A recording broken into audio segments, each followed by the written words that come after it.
எபிரேயர் புத்தகம் 11வது அதிகாரம் 24, 25 வசனங்களை வாசிக்கலாம்.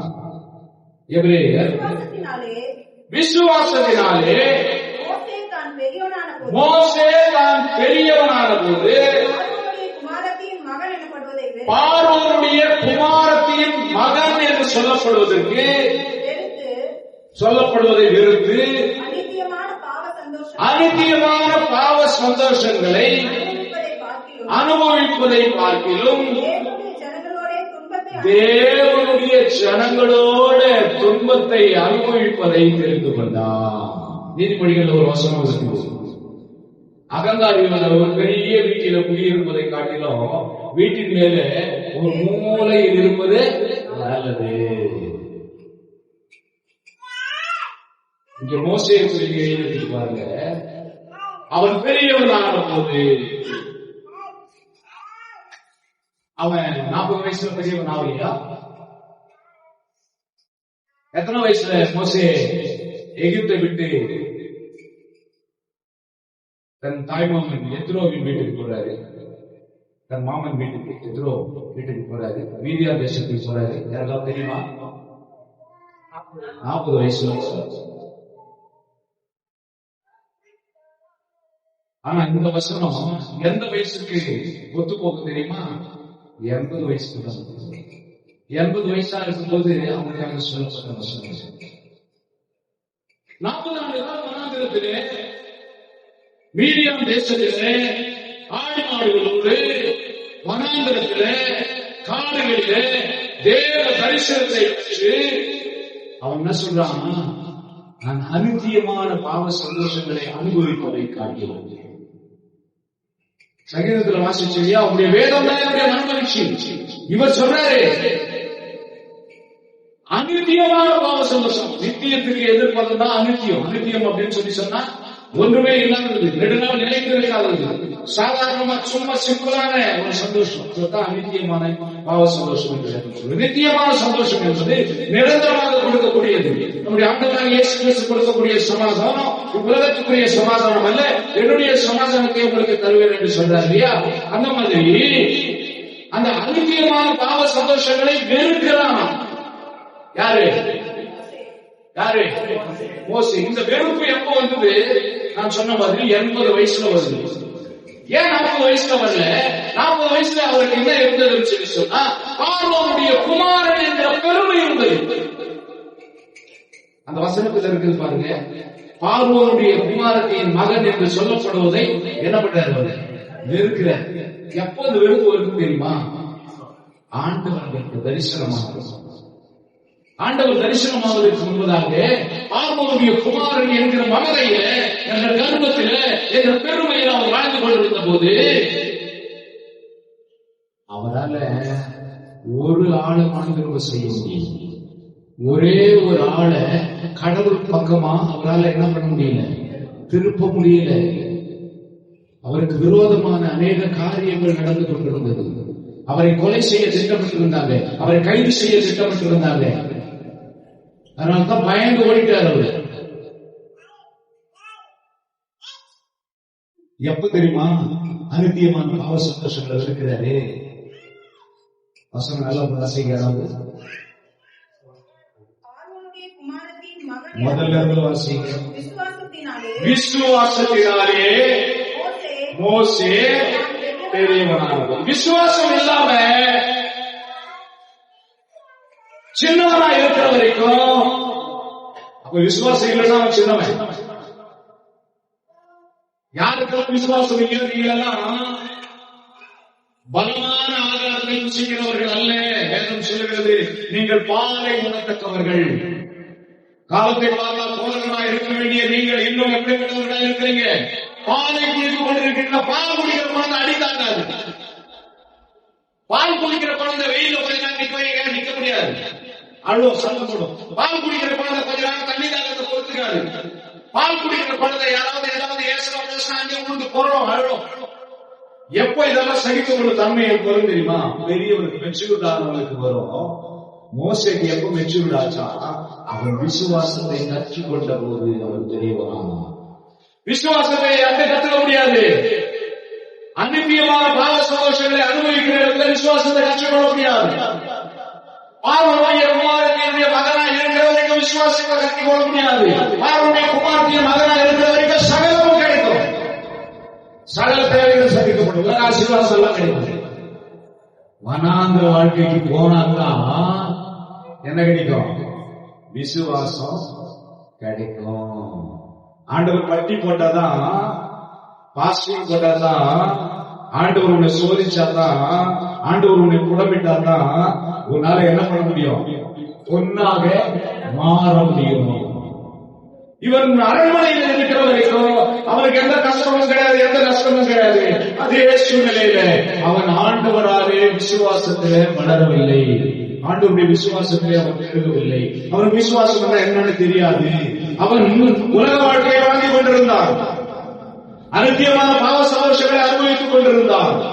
அவன் பெரியவனாகவே இல்லை. வளர்ந்துட்டான், 40 வயசாயிடுச்சு. ஆனாலும் விசுவாசத்துல பெரியவனாயில்லை. அந்த வசனம் சொல்கிறது, விசுவாசத்திலே அவன் பெரியவனான போது அநித்தியமான பாவ சந்தோஷங்களை வெறுக்கிறான். அவன் பார்வனுடைய குமாரத்தின் மகன் என்று சொல்லுறதை வெறுக்கிறான். அப்படி வெறுத்து அவன் என்ன பண்றான் தெரியுமா? தேவனுடைய ஜனங்களோட பாடுகளை அனுபவிக்கிறான். இல்லையா சொல்லுங்க. ஆனா அந்த பாடுகள் அவனுக்கு எந்த காரியத்தை, என்ன நேர்மையை கொண்டு வந்தது தெரியுமா? தேவனுடைய ஜனங்களோடு அவன் பாடுகளை அனுபவித்த போது அவன் கால் வீர மாத்திரத்திலே கடல் பிளந்தது. அவன் கோல் போட்ட மாத்திரத்திலே சர்வமானது. அவன் வாயுகளில் புறப்பட்ட வார்த்தைகளாலே அங்கே தவளைகளும், அங்கே தேன்களும், அங்கே நதியிலே ரத்தமும் வந்தது. எப்போ?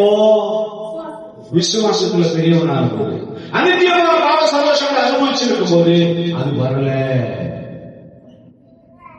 நாம எப்பெல்லாம் இந்த உலகத்தை நேசிக்கிறோமோ ஆண்டுக்குள்ள நம்ம வளரவே முடியாது. எப்பெல்லாம் இந்த அநித்தியமான பாவ சந்தோஷங்களை வெறுக்கிறோமோ, இந்த உலக மேன்மையை வெறுக்கிறோமோ, இதற்கு வேண்டாம்னு சொல்லி விசுவாசத்துல பெரியவனாக சொல்லி தேவனுடைய ஜனங்களோட பாடல் அனுபவிக்கிறோமோ, கிறிஸ்துவுக்குள்ளாய் பாடல் அனுபவிப்பவர்கள் எப்படிப்பட்டவர்கள்? பாக்கியவான்கள். கர்த்தருக்காக பாடுகளை அனுபவிக்க கற்றுக்கொள்பவர்கள். இந்த உலகத்துல கிடைக்கிற பதவியோ, பட்டமோ, ப்ரமோஷனோ, அதிகாரமோ, பணமோ ஒரு சரத்தை கூட என்ன பண்ண முடியல, அவனால ரட்சிக்க முடியல.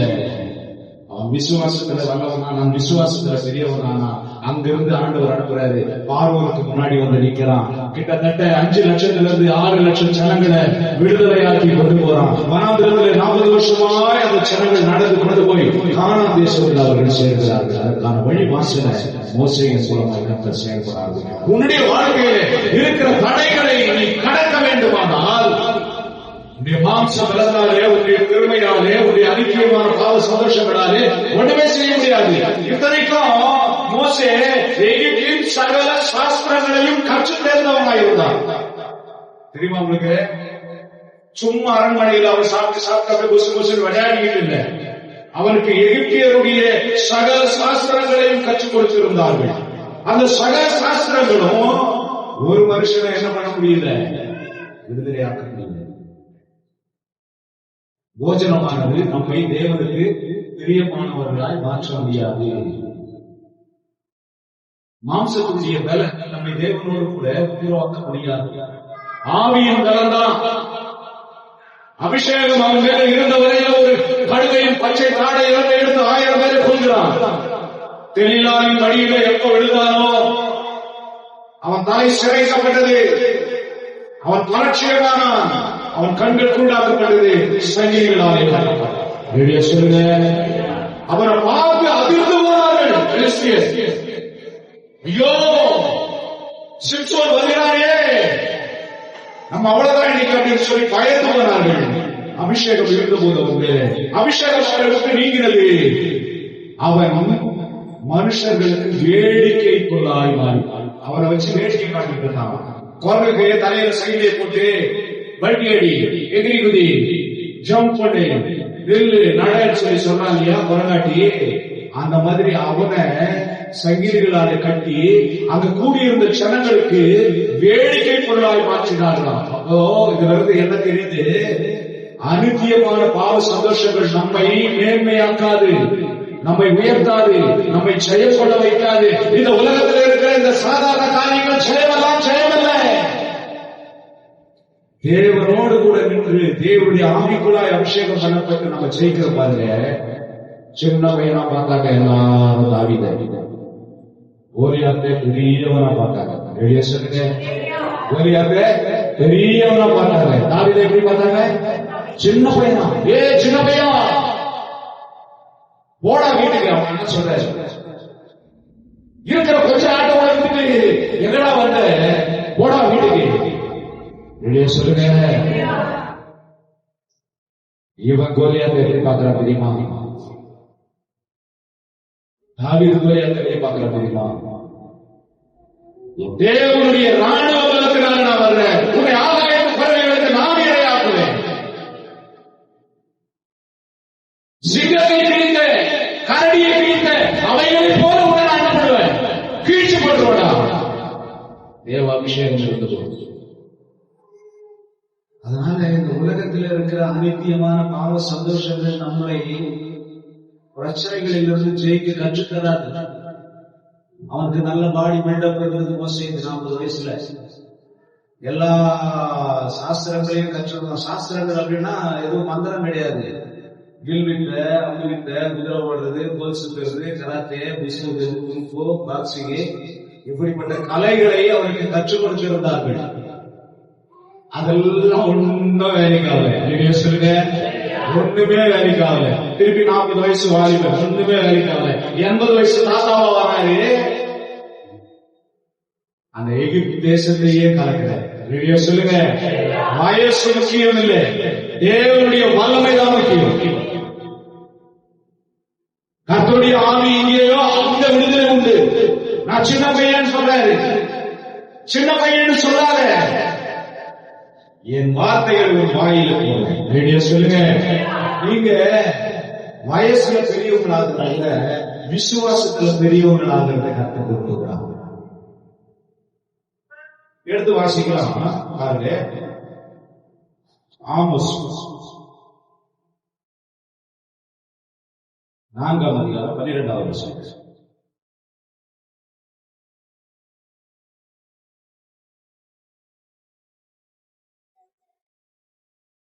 4:12. ஆகையால் இஸ்ரவேலே, இந்த பிரகாரமாக உனக்கு செய்வேன். இஸ்ரவேலே, நான் இப்படி உனக்கு செய்ய போகிறபடினால் உன் தேவனை சந்திக்கும்படி ஆயத்தப்படி. தேவனை சந்திக்கும்படி நீ என்ன பண்ணணும்? ஆயத்தமாகும். இன்னும் கூட நீ உலகத்தையே பார்த்துக்கிட்டு இருந்தீங்கன்னா, இன்னும் உலக பலத்தினாலே நம்ம சாதிக்கலாம் காரியத்தை அப்படின்னு சொன்னீங்கன்னா அது ஒரு சாதனையாக இருக்காது. இந்த வாழ்க்கையில மற்றவர்களுக்கு முன்பாக கர்த்தர் உன்னை மேன்மைப்படுத்த நினைக்கிறார். எல்லா ஜனத்தையும் ஆண்டவர் வந்து ஆசீர்வதிக்க நினைக்கிறேன். பாருங்க, ஆபிரகாம் அழைக்கிறாரு. ஆபிரகாமே, உன்னை கொண்டு நான் என்ன பண்ண போறேன்? ஜனங்களை வழிநடத்த, உன் மூலமாய் சந்ததியை உருவாக்க போறேன். மோசே அழைக்கிறார், உன்னை கொண்டு ஜனங்களை வழிநடத்த போறேன். வெளியே சொல்லுங்க. தாவீதை அழைக்கிறார், தாவீதே நீ என் இருதயத்துக்கு ஏற்றவன். ஏற்கனவே ஒருத்தர் நான் தேர்ந்தெடுத்தேன், அவன் என் வார்த்தைக்கு கீழ்ப்படியில. இப்படி ஒருத்தரையா தேர்ந்தெடுக்கிறதுடைய நோக்கம் என்னடா அப்படின்னு சொன்னா, ஆண்டவருடைய அந்த சாயலை மீண்டும் அவர்களுக்குள்ளே கொண்டு வர. தேவ சாயல் இருக்கிற வரைக்கும் ஆதாம் என்ன பண்ணாரு? புலிகளோடும் சிங்கங்களோடும் கரடிகளோடும் சர்வசாதாரணமாக பழகி கொண்டிருந்தார். ஆண்டவரை விட்டு எப்போ பிசாசுடைய வார்த்தைக்கு கீழ்ப்படி ஆரம்பிச்சாரோ அவருக்கு பயப்படுகிற சுபாவம் வந்துவிட்டது. அவர் சாதாரண மனுஷனை போல பரிச்சயமாயிட்டார். ஆண்டவர் அந்த சாயலை மீண்டும் கொடுக்கிறார். எங்க கொடுக்கிறார் பாருங்க, எடுத்து வாசிக்கிறோம். ரோமர் எழுதின நிருபம் 8வது அதிகாரம் 29-30 வசனங்களை நீங்க வாசிக்கும் போது,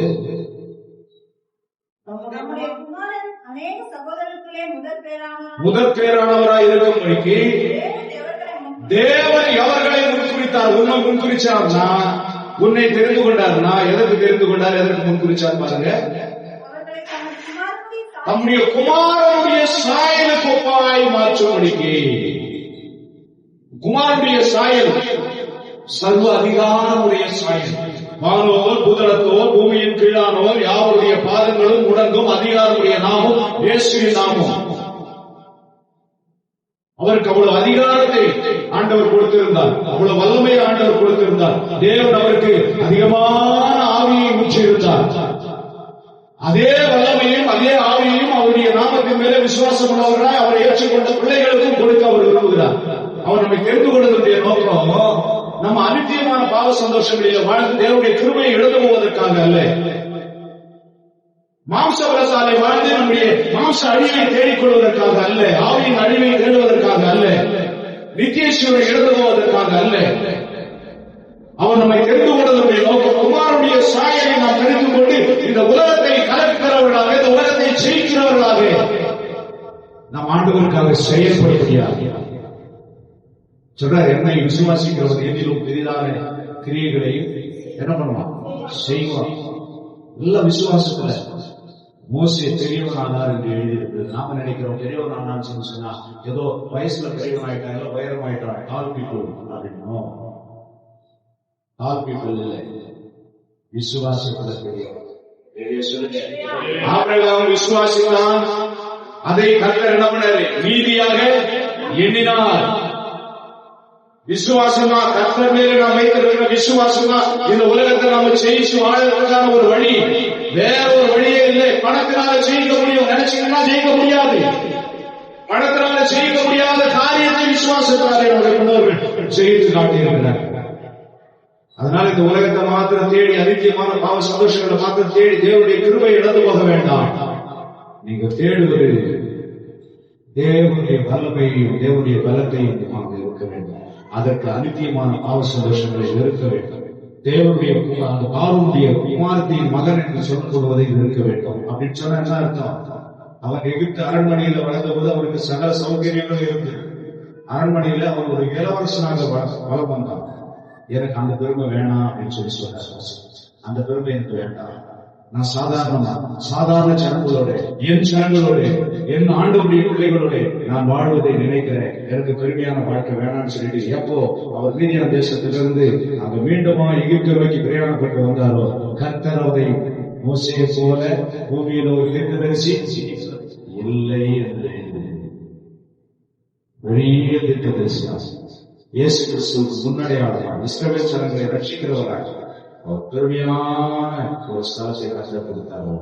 இந்த உலகத்தில் நம்முடைய தலைகளையும் கர்த்தர் நிறுத்துவார், நம்முடைய தலைகளையும் கர்த்தர் உயர்த்துவார், நம்முடைய வாழ்க்கையையும் உயர்த்துவார். எப்படி, எதுக்கு அப்படின்னு சொன்னீங்கன்னா, இந்த பாவ சந்தோஷங்களை வெறுத்து வாழ்கிறது நிச்சயமாக, சிற்றின்பங்களை வெறுத்து வாழ்கிறது நிச்சயமாக கர்த்தருடைய ஆசீர்வாதங்களை முடிச்சிருக்கிறார்.